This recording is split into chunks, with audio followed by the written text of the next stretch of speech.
having me. For the record, Representative Tesha Buss from Woodstock.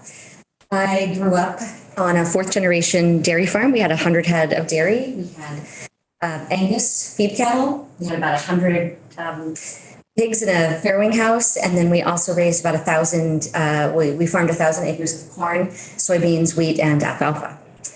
And when I turned 10, I was invited to the dinner table and was told, we have to move off the farm. We have lost everything. We had been through a number of droughts. There was a year that we took out all of our crops between Christmas and New Year's because it was so wet. We tried to, weld dual wheels on our combines to get through the fields, and we just couldn't.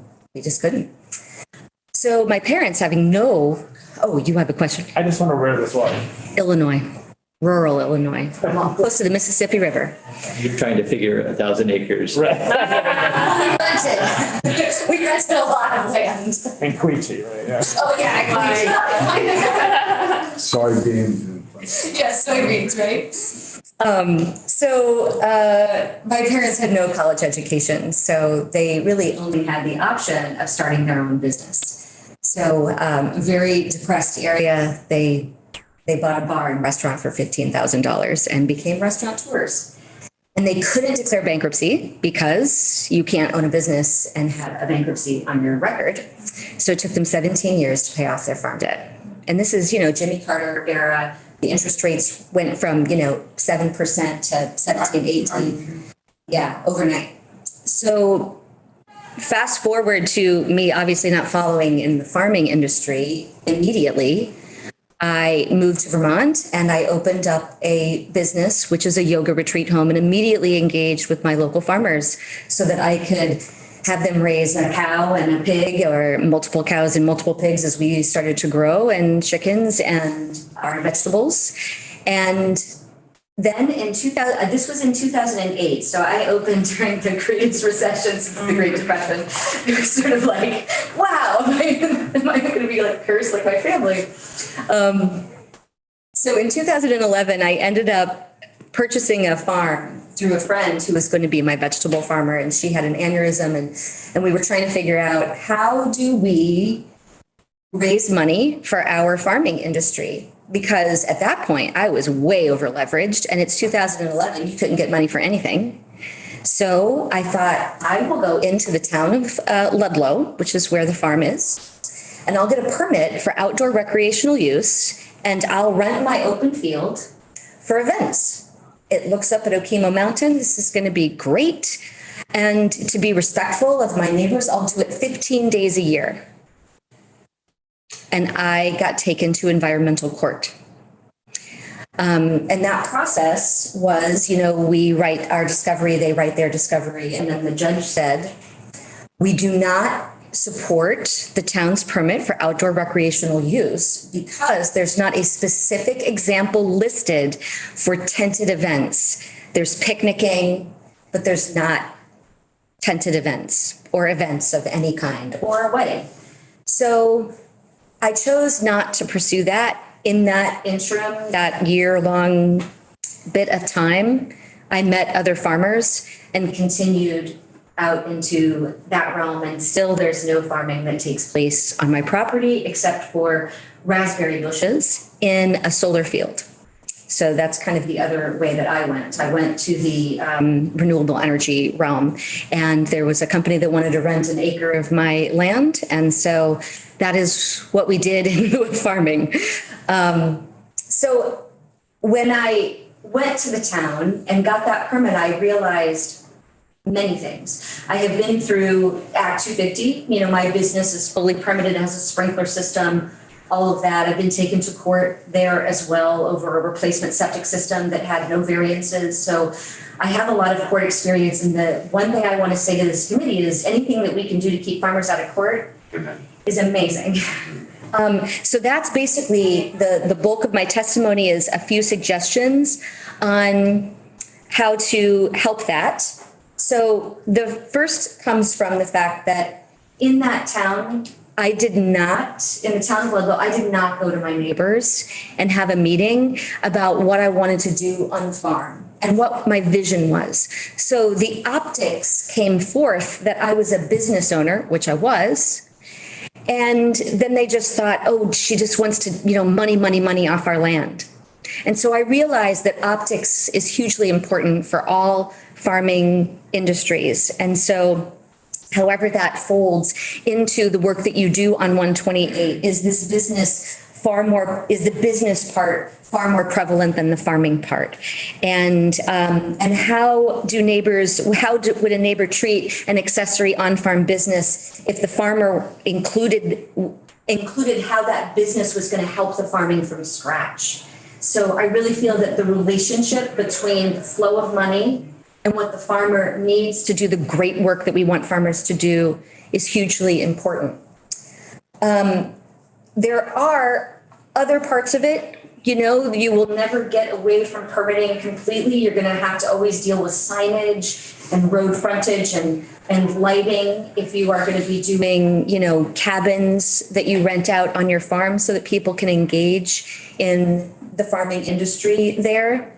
And there's a person in my district that was taken to an environmental court. He had an Act 250 permit on his cabins, had no problem with that. He knew he needed it. He just went and got it. But what he didn't know was that they took the Act 250 jurisdiction on all of the acreage. So when he went to build a house for his mother-in-law, it was subject to Act 250, and he just won that court battle. And I do have that little bit that I can leave with you, which has the court case on it.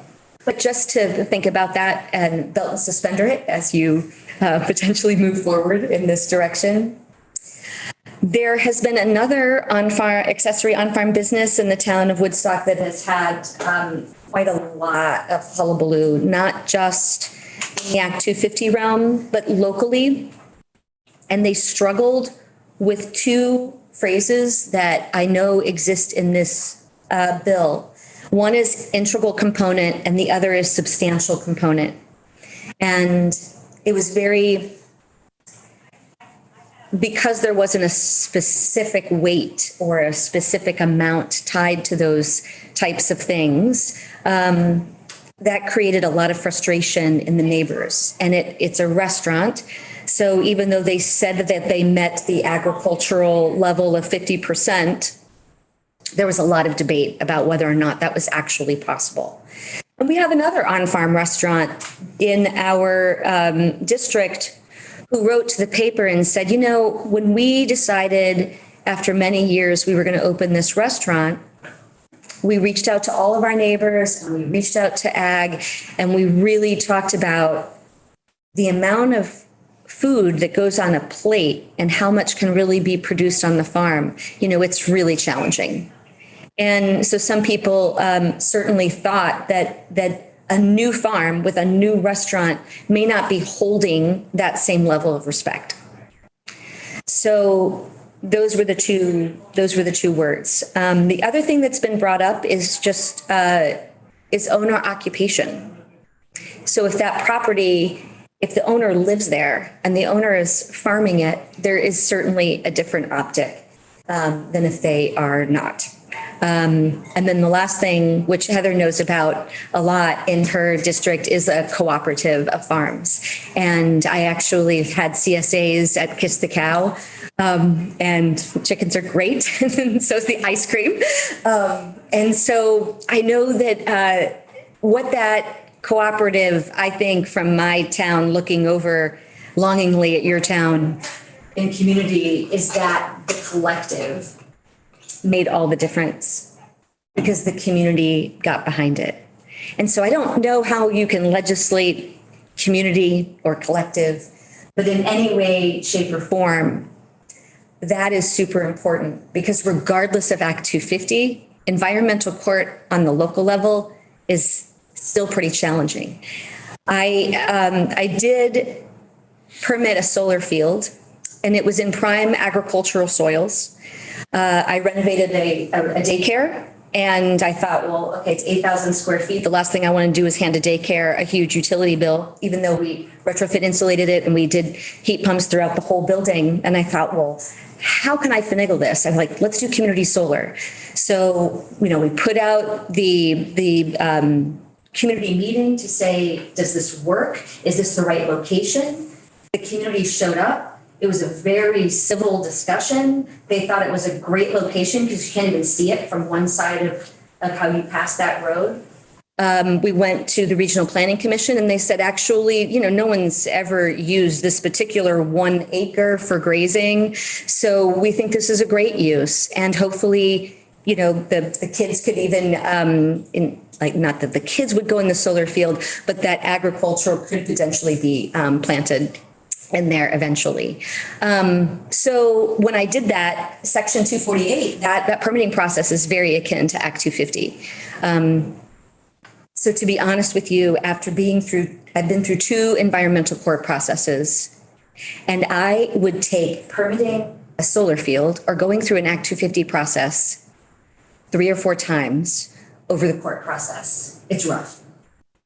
Mediations are intense. And the one court process I had for my business cost me 16 grand in court fees, and I had to pay off my neighbor $25,000 so that he could just sign an agreement that said he would leave my business alone as long as I didn't change an integral part of how there's that word, integral. If I didn't change my business and permit it for something completely different. So anything that I can ever do to share from my experiences through the legal system or through Act 250, I would be happy to share. Act 250 is not incredibly hard from the perspective of just getting all the documents in there, but connecting with the resources. Like by the time I permitted a solar field, the engineer who sat with me in environmental court and we had a good relationship by then. So I could go to him and say, I have an idea for how I want to do this permit, and I'm going to send you a ton of information. I want you to verify everything because I want to use as little bit of your expensive time as possible. And that relationship worked really well. So providing those types of resources to help even if they have to get to the Act 250 place, but if they don't, so much the better. Mm-hmm. So thank you so much for your time. I hope I didn't talk too fast. No, it was perfect. No, you didn't, unless you were in a hurry, and if you aren't and could stay for questions. I'd love to. Questions. Representative O'Brien. Did your event proposal trigger an Act 250 hearing with the tents? Or was it is there a different path to environmental court since we're learning all this? Right. So I knew that I would need a local permit before even going in for an Act 250. I had done an Act 250 review sheet or project review sheet. They call it something different now. This was 12 years ago. And they said, for what I was currently doing at the time, I did not need it. I also didn't think they were going to make me do an Act 250 permit because there would be no physical infrastructure. The tent would come in and porta potties would come in and they would go out. But you always have to go through your local process first. The accessory on-farm restaurant that got denied in my town got denied first off because it didn't comply with the town plan. So and I'm so glad that I said that out loud because I forgot to add that here, which was to look at town plans when they do exist. And a lot of folks are revamping them right now. So it might be a perfectly placed time in our history and trajectory. So it was Ludlow's municipal bylaw, which you had to get a permit for first. That's right. So I got a permit and then there's a 30-day waiting period. And in that waiting period is when my neighbor served me papers. Yeah. And that process was not nearly as expensive. The discovery, and then the judge making the decision. Nothing happened in person. 12 or whatever years ago, it was $2,500 about, which to me was a lot of money, considering that my businesses were so young at that time.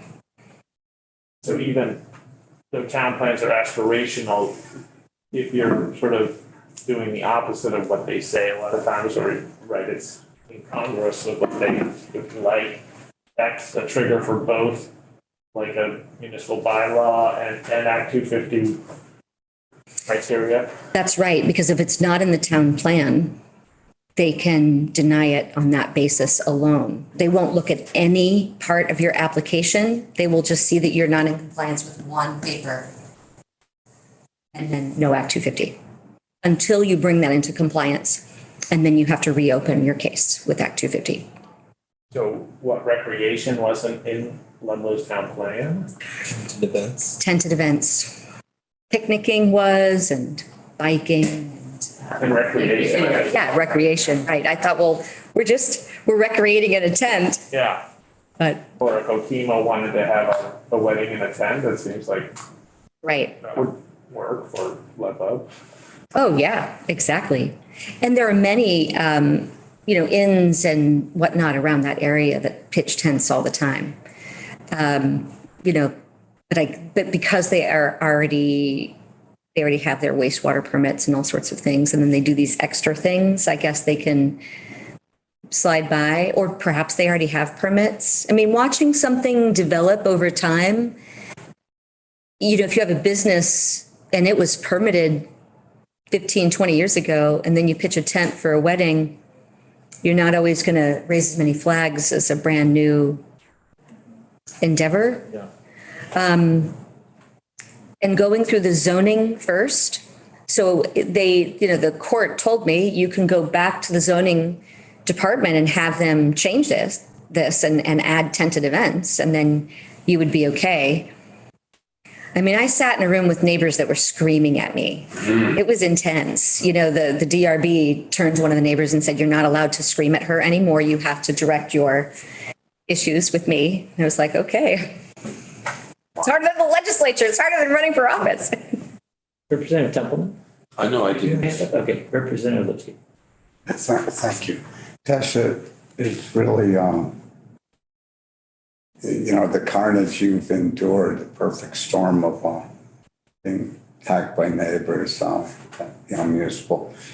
One thing we all have known, those of us who've been in the government for the last, or for over the last 50 years, is one of the original 10 criteria of Act 250 that was non-negotiable was that any application had to conform with the duly adopted town plan. And that, to this day, 53 years later, is still one of the 10 criteria. So this committee, universally, we have engaged in not just the testimony we've taken, but come up with ideas to reduce barriers, allow for on-farm accessory businesses, anything to make Vermonters have an opportunity to actually sustain a life, hold on to their farms, integrate them in a way. So a lot of your lessons you've shared with us they're priceless for us. They were very expensive for you. But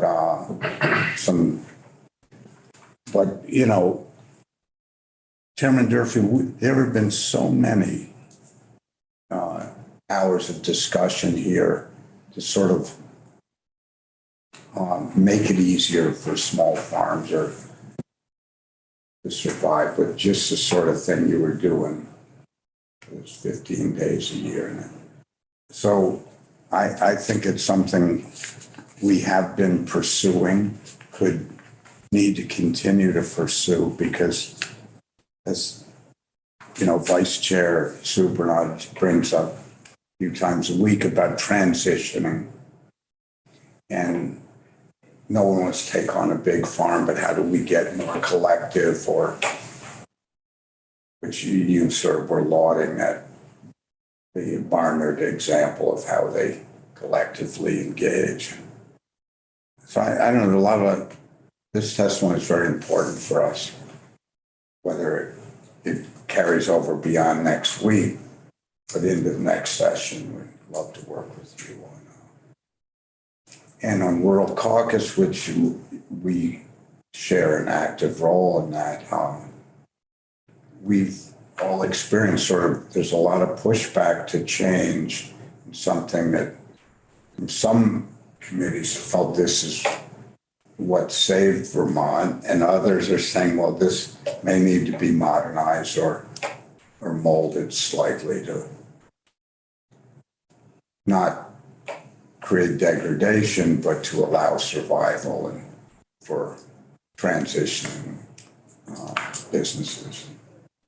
So it means a lot that you came in here and shared your story. There aren't many of us who could have survived kind of beat. No, about that. It's pretty impressive. Curious about your 1 acre solar project. Did you say that required a section 248? It did. Can you talk about that a little bit? That's also part of the bill. How big, what's the power? It's only 150 kilowatt Yeah, okay. array, so it's 1 acre. Yeah. And it's fenced in. It is on prime agricultural soil. But they decided that this was considering, it was right next to a huge dairy farm, which unfortunately just went under a month ago. They decided that since it's really agricultural because it's contiguous with the Marsh Billings National Park. And it had been the ski hill prior to moving it over to the new Saskadina 6, previously Suicide 6. Was it Mount Tom or? Mount Tom. Yeah. Yeah, exactly. So yeah, exactly. Now the kids sled there and ski, like they skin up and yeah. So they determined that was still a very high and wonderful use, and not maybe best, but certainly high and good use of the project. That power offsets the Play School, which also hosts an after-school program. It's part of the Norman Williams Library, and then 16 other homes. So when I engaged in that process, I actually did it by myself. We didn't hire an attorney because we couldn't really afford one. So one of the things I did was went onto the PUC's website and looked for a few other places where I saw a 150 kilowatt array in a sort of similar environment and downloaded the whole case and started typing. And then what wasn't quite as obvious is when your engineer verifies something versus you need a letter from historic preservation. You don't have your engineer do historic preservation. So there were a few things that weren't completely overt to me, but a huge part of the way that Section 248, I think, is better than Act 250 is that the Department of Public Service is also involved. And they keep moving the whole project along. So if any information is needed, they make sure that information is brought to the applicant. I've certainly experienced a number of times where you reach out to a state agency and you don't get a response. And in fact, one of the on-farm restaurant reached out to the NRB and they said, well, that person is on leave. And so when they return, we'll get back to you. So like 10 months later. That person at the NRB is on leave? That's what supposedly the applicant said. But I have heard other people say this. So Kindle Farm, which is a school, they have an Act 250 permit, and they've struggled too with the response times. So when you're given a response time by the agency, it could be 2 weeks, it could be 30 days. Most of the time in Section 248, it was 30 days. Even if we could do it faster, it was always 30 days. But at least we had that time frame, and at least we were always delivered information. Whatever we needed to provide, we were delivered that information in a very timely manner. So, and I've spoken to Sabina Haskell, about those response times, and she said most of the time that they are able to do that. The other thing I mentioned about Act 250, and you guys probably don't even get that far, but there's with all the district commissions, you've got folks on those district commissions and they all have varying levels of experience and expertise. And so one of the things that was frustrating about getting denied a permit for the accessory on-farm restaurant was that other people in other districts looked as if they were doing the exact same thing and they didn't need the Act 250 permit. And so to have somebody above the district coordinator level, but at a state level that would look at just those discrepancies so that that didn't have to be rectified in court, that could be looked upon and said, well, there are actually more distinctive differences than you think, and here they are. Or actually, we kind of agree with you, like whatever it is, but to not have to go through the court process would certainly save the state of Vermont a lot of time and money, because it's been in court since 2021.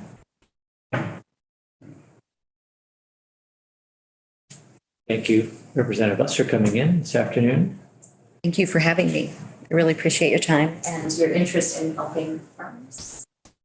I keep your notes. Thank you. Certainly. What was the dairy farm that went out? What was its name? Yeah. Oh, I don't even know that we had a name, like Bus Family Farm. I mean, we were just. Oh, the one in Woodstock is Peacefield Farm. Yeah. Connected with Mingley, and it's an optics thing. It's a brand new farm. And did he really want to do a restaurant and then created a farm to support the restaurant? So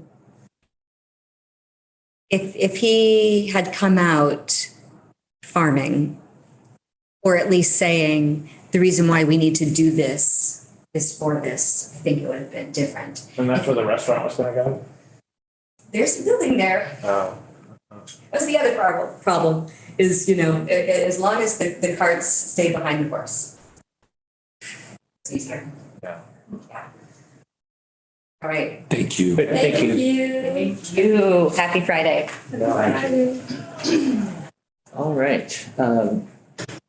So just while the previous conversation is still fresh in people's minds, the research, I'm wondering if anybody had any initial thoughts. We just want to capture them, and then we can talk about it again later. But So I've had this idea for a while. I've talked to some of you about it, maybe even at the table, of creating a framework in which we can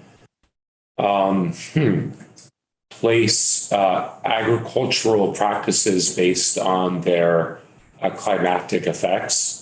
So not actually establish the positive or negative carbon benefit or harm a particular practice takes, but just a framework in which it can be captured when that number is understood, so that we can calculate impact of farming practices.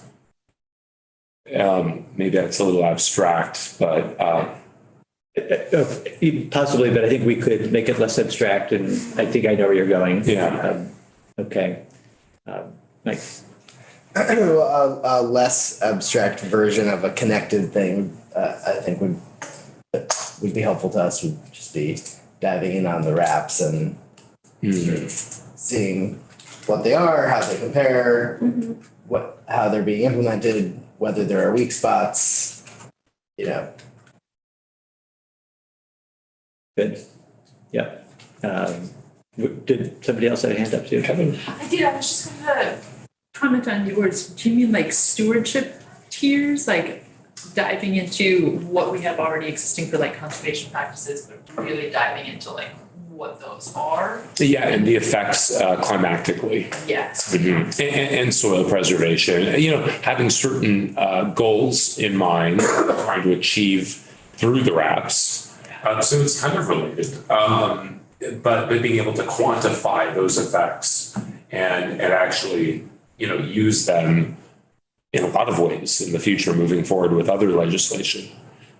Yes, I agree. And if I may also tail with that I was just thinking that, we've been addressing our mandates in the Global Warming Solutions Act, and we just had big legislation come out of the thermal sector. And I think that ag could do something very similar in addressing how we really navigate the world with climate change mitigation and all the positive impacts that farmers can do with conservation, with looking at the RAPs and beyond. Yeah, I mean, just to follow up and sort of tie the loop on all those things is, I think if we were to sort of take on the project of where the RAP's at, where might we like to see them go, I think a sort of 2023, 2024, 2027, whatever, update of the RAPs would probably, we would be talking about sort of what is the next generation Yes. of what this should look like. RAPs were developed looking sort of very specifically at water quality. Yeah. And that was important, continues to be important, but we also know that there are all these other things that farm practices can be sort of wrapping their arms around. And should there be this sort of more holistic, all-encompassing. So would you then amend your statement from a moment ago, or your suggestion, and say it could be incorporate what Dave was talking about originally, or you think? Yeah, I don't know that it's an amendment necessarily, or just saying like, I think we're actually talking about sort of one big Viewpoints. topic, which is like, we have this thing in place. Yeah. It's supposed to be managing for water quality. Well, first of all, how well is it doing that? And secondly, if we were to sort of like open the can of worms of what their apps are, what are other things that we should maybe be managing for in sort of in broader categories under the same general idea of, if you want to farm here, these are the things you have to do. Okay.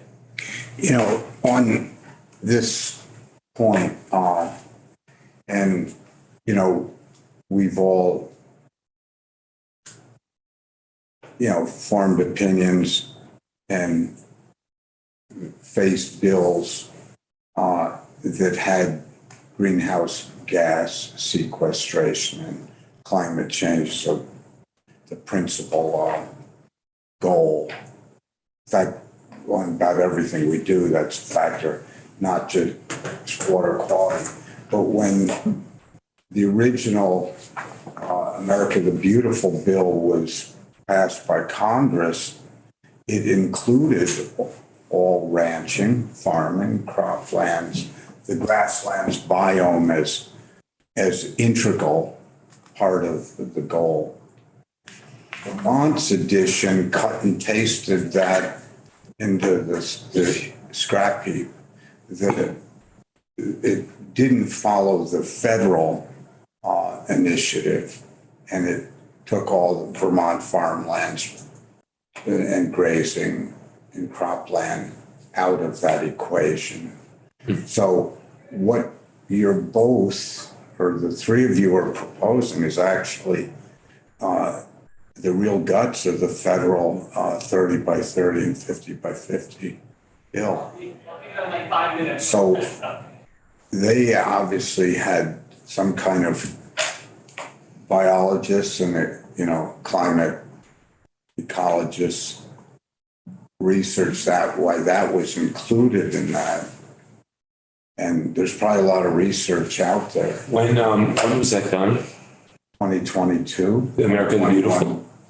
Yeah, it's, that's, I didn't realize this at the time, but that's where 126 came from. They just cut out the farmland management portion. You know, so don't take that as hearsay, but in the title and what little, you know, you all know I'm not a professional researcher, which is why this thing was really fascinating to me. But that what I've garnered is that was an integral part of that bill. It's exactly what you're talking about. I think, yeah, John. I was just wondering if there's interest in committee-wide intern for this committee, because I didn't realize that committees could sort of have their own interns, because generally I thought they sort of were attached to a legislative. Right, yeah, Commerce, I think she mentioned Commerce Committee has had one, and that may be partly because Liz was working Right. in, I think when she started, she was still sort of she was overlapping briefly. I don't know whether there are other committees that do or not, and it might require somebody raising a hand and saying, I would agree to be the liaison, and make sure you had a sense of what that would entail. Well, Representative Jerome is the vice chair of that committee, and So she's, follow so it this. seems like that's the. Yes, okay. That's beautifully. You know, David, we've had who is the, blanking on his name, he's got a reddish beard. Brian Patch. Brian Potts. Yeah, he's a serious soil scientist in that, you know, the depths, the whole management of farmland. Okay. I wouldn't go there. Okay. Yeah, I've gotten significant disagreements with him on this. Okay. Yeah. I'm totally ignorant on that. Well, sorry, does that relate to the research question? Kind of, yeah. Yeah, because I thought he was proposing standards and practices to achieve certain goals. Representative Rice? So along the, I think also related, just to expand, we're gonna have a really great team of researchers here. I'm confident. Sarcasm? No. I just, they better be to sort of grasp the Yes, right. all-encompassing nature of what we're talking about as being all connected, but I think it all is. And to connect one more piece, the first thing I thought of when she said, you get all these reports and maybe it would be nice to have somebody, it was the PES report, which I know I committed to reading the first day we were here and have not yet done. So, and What is it, so the PPS? the payment for ecosystem Oh, yes, services. yes. Multiple 100-page report. And I think that would be an interesting piece to sort of like combine with what we're talking about, is sort of like read that report, summarize what's in there, and then how does that help inform or not inform the broader That conversation? was the suggestion, that suggestion was something the intern piece of this could do, or was The that? research piece. It was, Liz was suggesting it, but I believe she was suggesting it for the research. Yeah, okay. And that, please go first. Well, mine is a totally different topic, so feel free to add on to this topic. And I'll be quick and let you speak. I think I forgot of it. No, please go ahead. One thing I'd be interested in is looking at other states' policies on farm housing. And I guess, of course, we have to navigate Act 250 specifically, so the intersection of like what other states are doing well. Farm housing? Yeah, better than us, especially with all the labor shortages, and part of the labor shortages is housing shortages. And so I think, and I've heard from quite a few farmers who are struggling with that right now. So, thank you. I'll just say to that point, while I'm thinking of it, that we're trying to get some testimony next week during this block of time on farm housing. So possibly that will help us, could help us think a little bit more about what specifically to be, asking for. Not to deviate too far from where you were going with it, but back to soil, Professor Kurinsky, was that the gentleman? This afternoon? Yeah, he was mentioning that he was coupling with another department regarding environmental impacts. I think he mentioned, did somebody else catch that?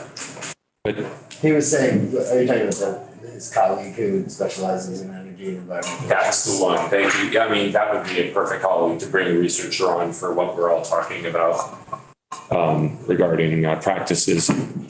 So if that colleague has a student who's working in that area. In soil or climate change, yeah. Sorry not to take away the conversation about farm housing. And just to clarify from a vocabulary point of view, on-farm worker housing as opposed to the housing of the farm family or something, because we've been dealing with the house and the 2 acres is not part of a farm, but the crisis and need for farm worker on farm housing or.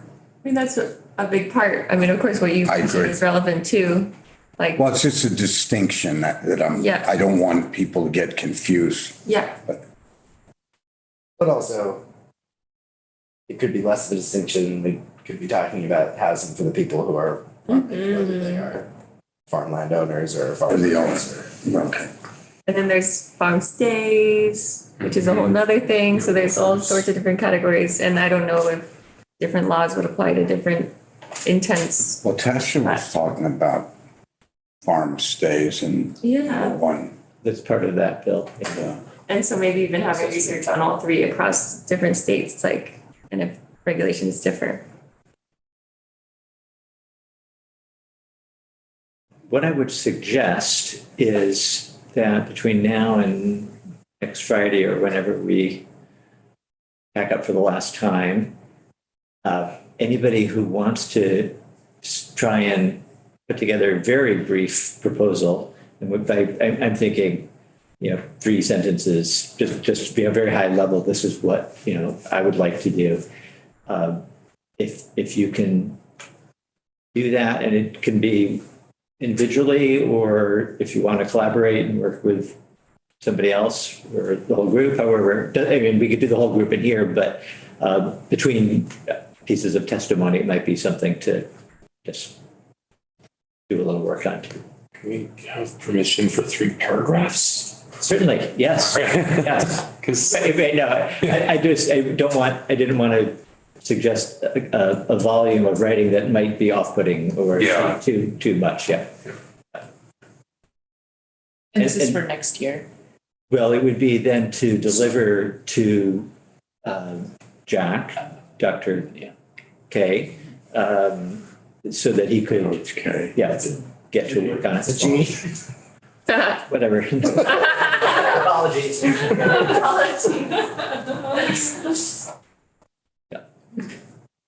That sounds, yeah, okay. And it's just to segue into that, I imagine there will be, although we're trying to line up some people for next week, and I think we will have some testimony, just because of the fluid nature of the calendar, it may be hard to get people to be on call for us when we actually do have downtime. So there may be some significant periods of downtime where we don't have actual testimony. So that might be a good time to try and flesh out your 3 paragraphs or less or more. It'd be interesting to go through our bills and say, look at, are there research projects there? That- Like agriculture Yeah, education, anything here that jumps out. Yeah. trails, Yeah. Wolf hybrid. right? Nice. I just paid one of those. Wolf. And any other habits? Whatever you have. Maybe they did one on I think we're all set